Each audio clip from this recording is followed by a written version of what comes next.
रही।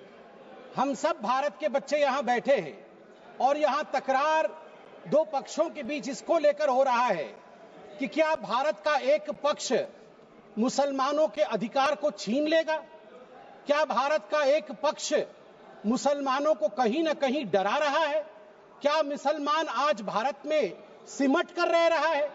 सभापति महोदय, मैं आज सीना ठोक के कहना चाहता हूं कि पूरे विश्व में यदि मुसलमान सर्वाधिक सुरक्षित कहीं है तो उस देश का नाम भारतवर्ष है, हिंदुस्तान है।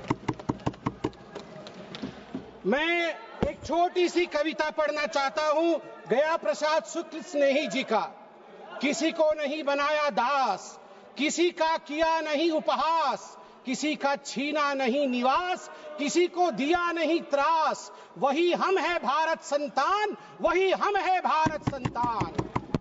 किसी का कुछ छीना नहीं है, हमेशा दिया है। जो शरणार्थी बन के आया है उसको गले से लगाया है। और केरल की बात हो रही थी, मैं धन्यवाद देता हूं केरल की भूमि को, प्रणाम और वंदन करता हूं केरल की भूमि को। वहीं से आदि शंकराचार्य जी भी आए और केरल की भूमि में कोडंगलूर तालुक के मेथला गांव में स्थित है भारतवर्ष की पहली मस्जिद चेरामल जुमा मस्जिद। और चेरा राजा चेरामल पेरुमल ने इस मस्जिद के लिए जगह स्थान दिया था। यह है भारत का कल्चर, यह है भारत माता। और इस भारत के ऊपर आप संदेह दिखा रहे हैं। क्या स्थिति है आज वक्फ को लेकर इस्लामिक देशों में? क्या वक्फ प्रॉपर्टी इस्लामिक देशों में है? मैं इस्लामिक देशों का नाम पढ़ूंगा जहां वक्फ का वजूद नहीं है। तुर्की में नहीं है, लीबिया में नहीं है, इजिप्ट में नहीं है, सूडान में नहीं है, लेबनान में नहीं है, सीरिया में नहीं है, जॉर्डन में नहीं है, तुनिसिया में नहीं है, इराक में नहीं है। भारतवर्ष में वक्फ बोर्ड है।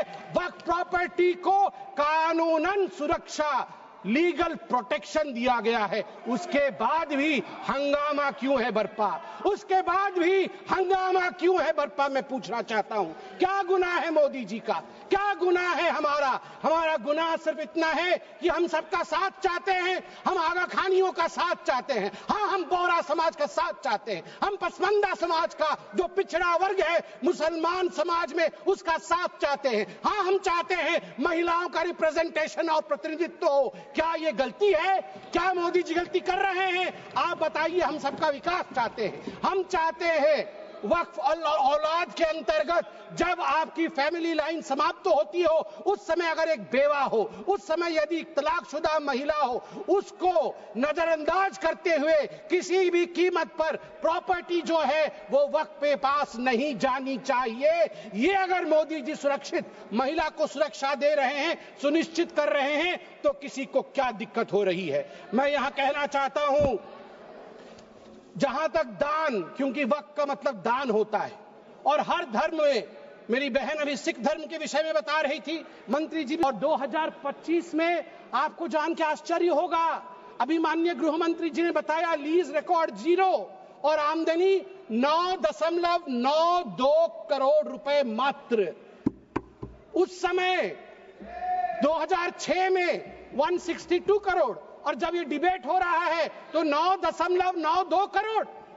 प्रॉपर्टी डबल हो गई मगर पैसे घट गए। कहां गए वो पैसे? किसके जेब में गए वो पैसे? यदि ये पारदर्शिता।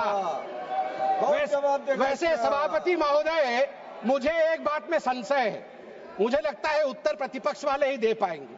आज बड़ी चर्चा हुई है, आज चर्चा में कहा गया कि सबसे ज्यादा जमीन 3 ऐसे शख्सियत है उनके पास है, रेलवे के पास, आर्मी के पास, वो देश की जमीन है, और उसके पास वक्फ बोर्ड की जमीन है। मगर मुझे इसमें संशय है, मुझे लगता है तीसरे नंबर की जमीन तो किसी परिवार के बोर्ड के पास है।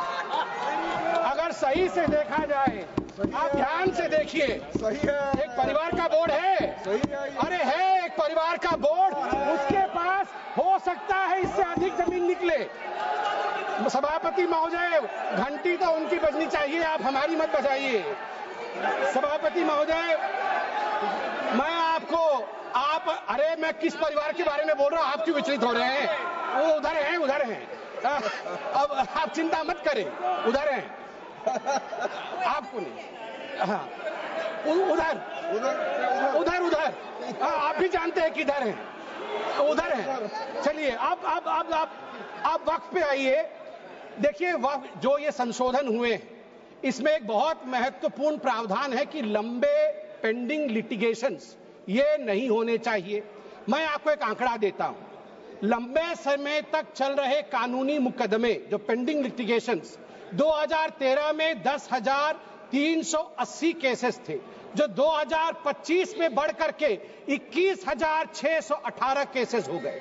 अनाधिकृत घुसपैठ एनक्रोचमेंट, ये सुनिएगा सभापति महोदय और सभी सदस्यों को कहूंगा, वंशी पोर्टल में टोटल एनक्रोचमेंट के केस 58,890 है।